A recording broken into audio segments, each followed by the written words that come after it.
Good day everyone! Ako si Angel, ang inyong lingkod Rai TV. So sa video ko na naman ngayon ay ibabagi ko na naman ang aking tugon sa katanungan ng isa nating taga-subaybay. Shout out po sa iyo.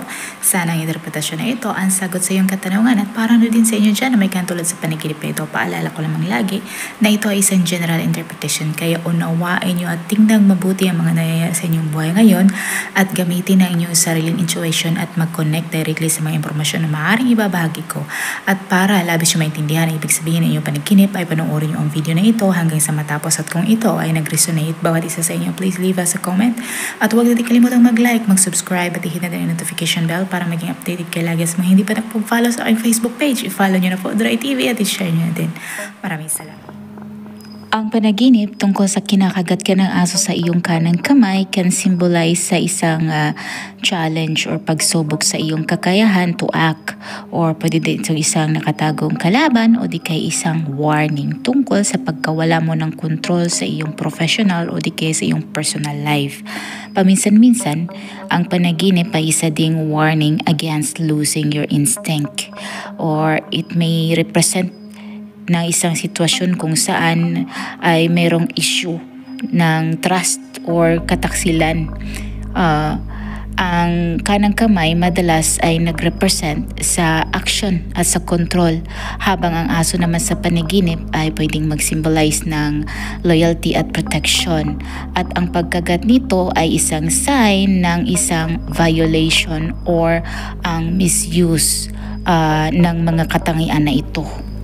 Ang ating kamay ay associated sa ating power at sa ating ability to act. So ang aso na kumakagat nito or ang pagkagat ng aso dito ay maaaring nagsignal ng isang obstacle or threat or mga banta sa iyong kapasidad na kontrolin or ma-influence sa mga sitwasyon. Ang panaginip ay maaaring nag-indicate ng mga nakatagong kalaban or sitwasyon kung saan may mga tao na talagang tinitira ka patalikod, or may mga tao na tinatrabaho or parang sinisiraan ka, especially sa iyong professional context. Ang pagkagat ng aso can represent sa iyong nararamdaman na pinagtaksilan or mga conflict sa iyong buhay, siguro mula sa mga tao na pinagkakatiwalaan mo. Ang panaginip ay maaari ding nag-signify ng iyong takot of losing control or sa naramdaman na parang pumipigil sa mga in some aspect sa iyong buhay. Ang panaginip ay nag-serve din bilang subconscious warning tungkol sa isang tao or sitwasyon na nangangailangan ng iyong attention at naghihikayat sa iyo na magiging vigilante ka at magiging maingat sa iyong mga desisyon. Ang kagat sa panaginip might represent sa emotional forces, yung mga instinct or urges that are acting out of control or conflicting sa iyong rational life. At para maintindihan mong mabuti ang panaginip, i-consider mo ang iyong mga recent events, yung mga kasalukuyang mga pangyayari, yung mga conflicts or mga stressful situations sa iyong personal or sa iyong professional life na maaaring nagiging sanhi ng anxiety or sa iyong sense of vulnerability.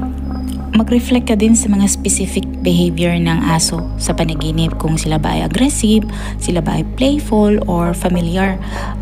Ito ay makadagdag sa context ng iyong interpretasyon or sa kung ano yung mga i-consider mo din, kung ano yung nararamdaman during and after the dream or ang iyong emotions. Maaari ito ay mag-provide sa iyo ng mga clues sa panaginip or ang mga magtuturo sa iyo kung ano ang mga mensahe tungkol sa iyong panaginip. Sana nagustuhan nyo ang dream interpretation na ibinahagi ko sa inyo ngayon at makibahagi na din sa inyo mga opinion at katanungan sa pamamagitan ng pagkomento sa baba.